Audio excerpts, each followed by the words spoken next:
Good morning, good morning, good morning. Today is Sunday, March 23rd, 2025. Back with another episode. Thank y'all, wonderful people, for tuning in. I really appreciate it. And as I sit here on this Sunday morning, I was thinking, right? I was listening to a clip, and it answered a question that I had been wondering for a while. I had came up with some answers on my own of how it happened. But listening to this clip I'm about to play y'all in a minute, it verified what I was already thinking, right? I've often asked myself, and a lot of y'all may have, black people have asked yourself, and probably a few other people might have asked yourself of other races, when it came to slavery in America, right? I always wondered and asked myself, how did it go on for so long? How did it last so long? When on most plantations, the slaves outnumbered the slave master. Let me repeat that. On the plantation, the majority of the time, the slaves way outnumbered the slave master and his people, the overseers, what have you. There were way more slaves on the plantation than it was the slave master and his workers, the overseers, white people. So I would ask myself, that being the case, the slaves outnumbered them in very large numbers. How did they remain slaves so much? Not so much, but for so long. How were they not able to overthrow easily the slave master? Because at some point, he got to go to sleep. Even if he got weapons, he got to go to sleep. Or what have you. Like, how did that happen?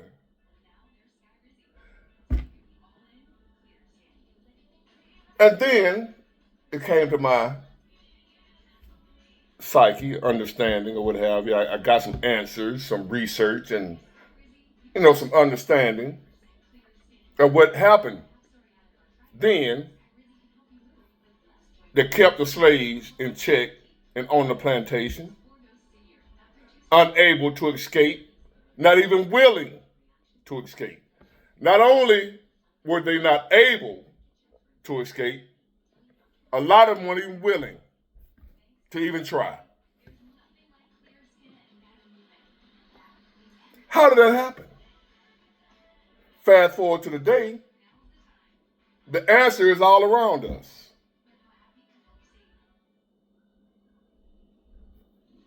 Because we have slaves today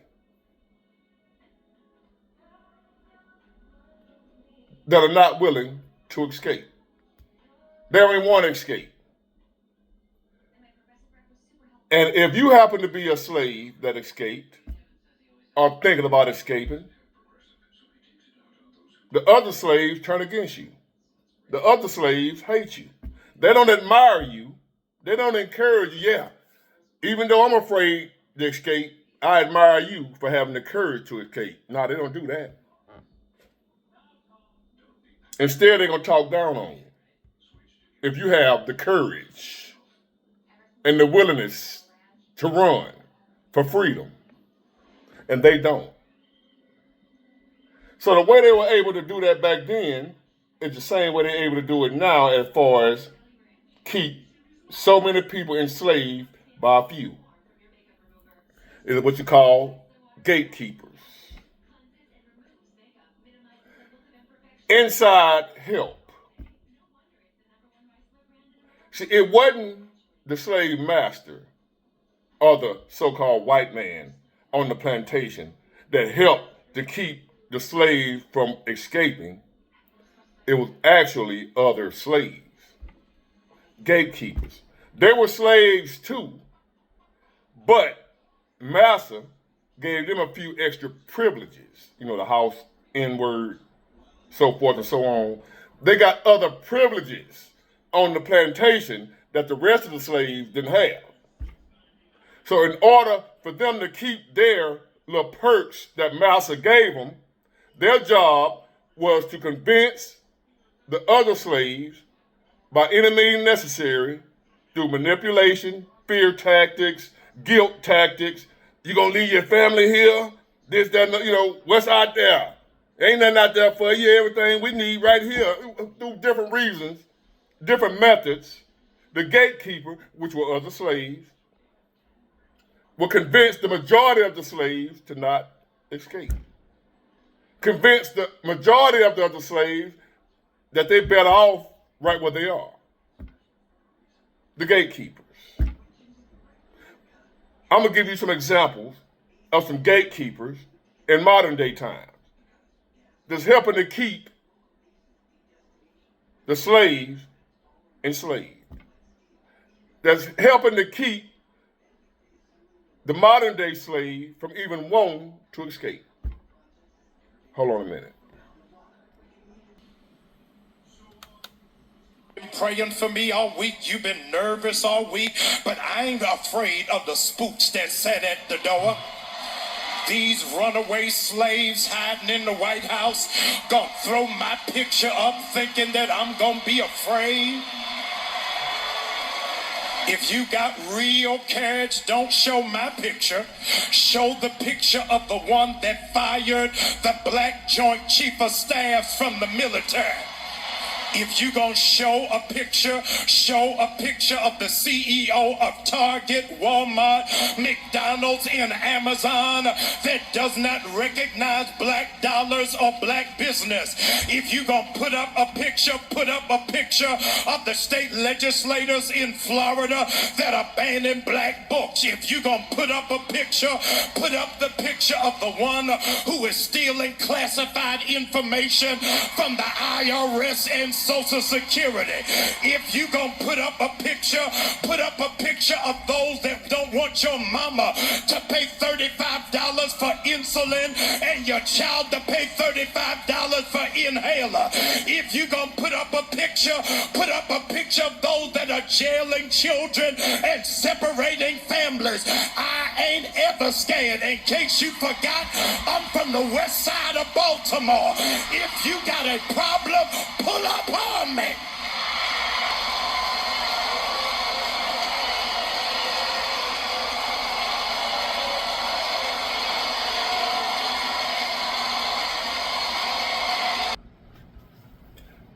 That's how it's done.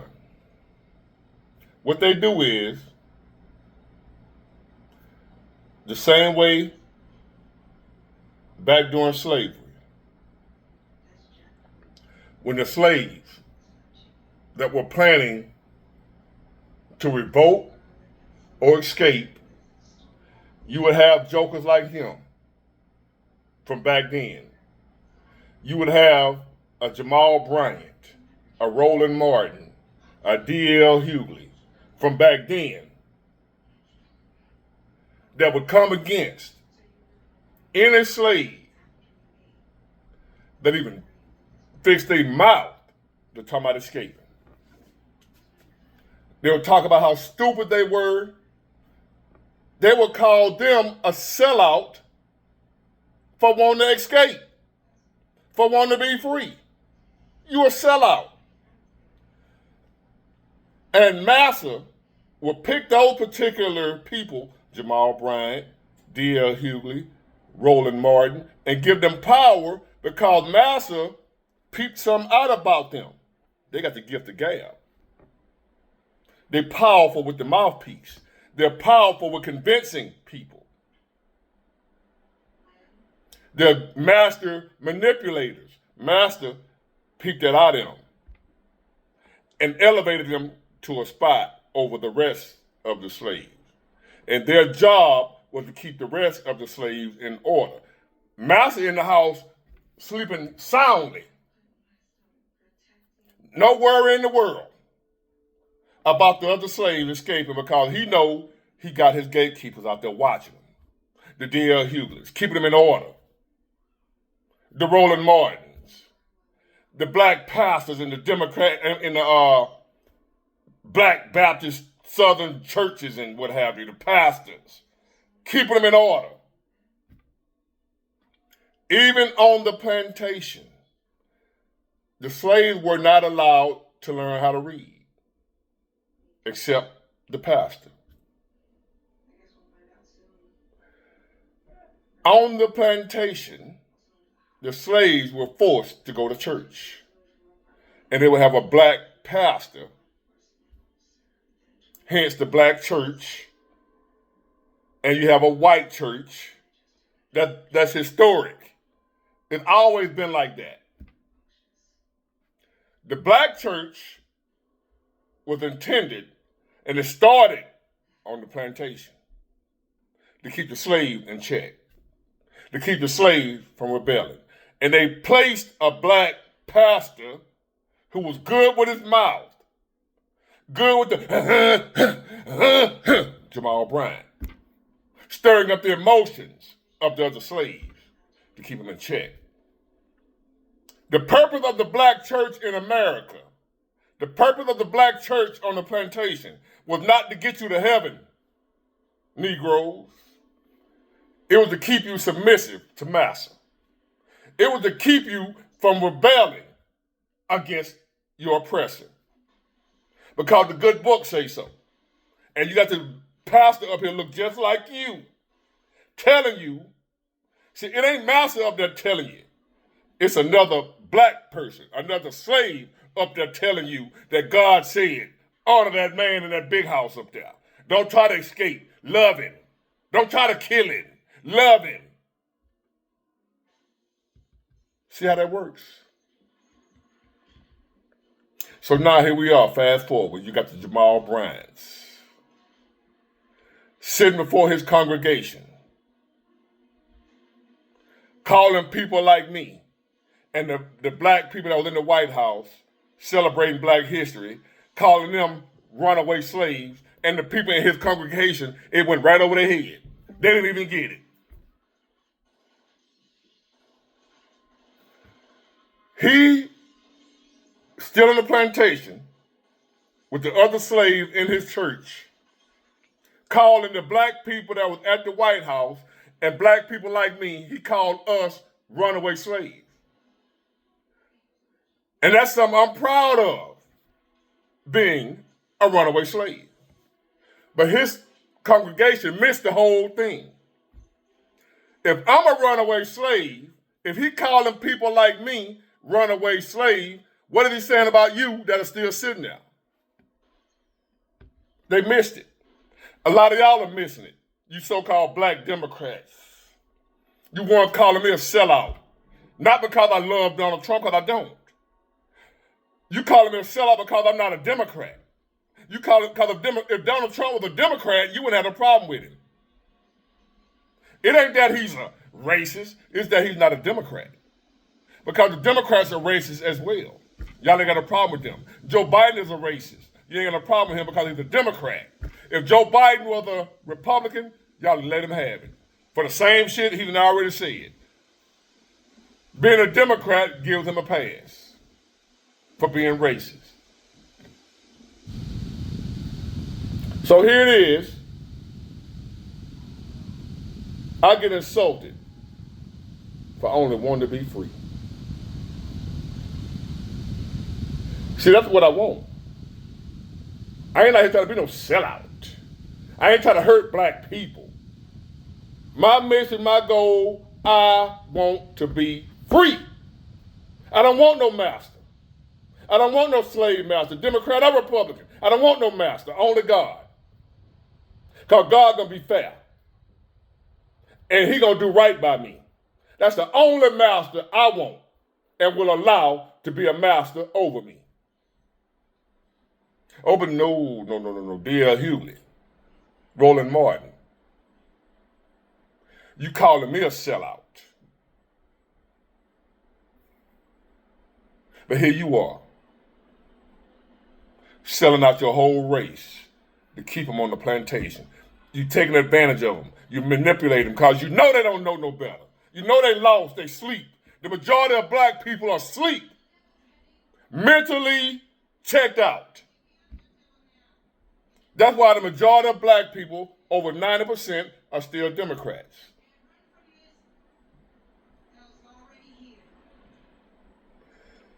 If you are black and identify as a Republican, you're still a slave. All right, just gonna let the Democrat have it. If you are black and identify with any political party, you're a slave. Democrat or Republican. But right now, it seems like the Democrats are in full effect. During slavery, you had what you would call slave catchers. Study your history, black people. You had slave catchers. And a lot of y'all might assume that the majority of slave catchers were white, black, of the slaves, or free slaves, freedmen, were given their freedom because they were slave catchers. In return for their freedom, they would go and track down because they knew the ins and outs of what the slaves were doing and how they escaped, where they were running to, where they were going. So you have black slave catchers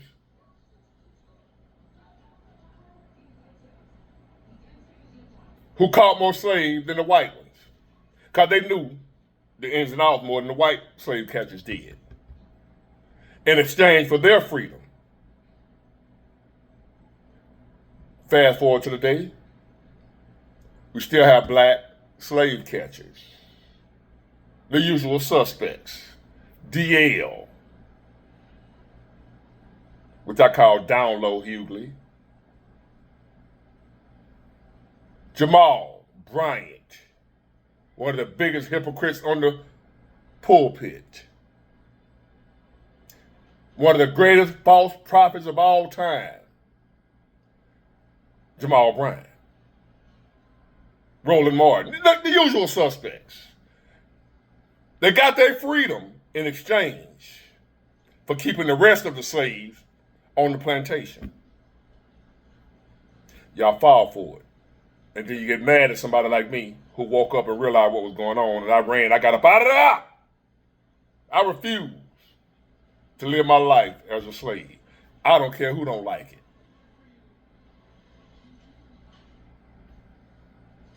To the rest of us, my people, who have escaped the Democrat plantation, keep running. Don't never stop. Freedom is much better than bondage. Give me liberty or give me death. I'd rather be dead than a slave. Get it, got it, good. Bye.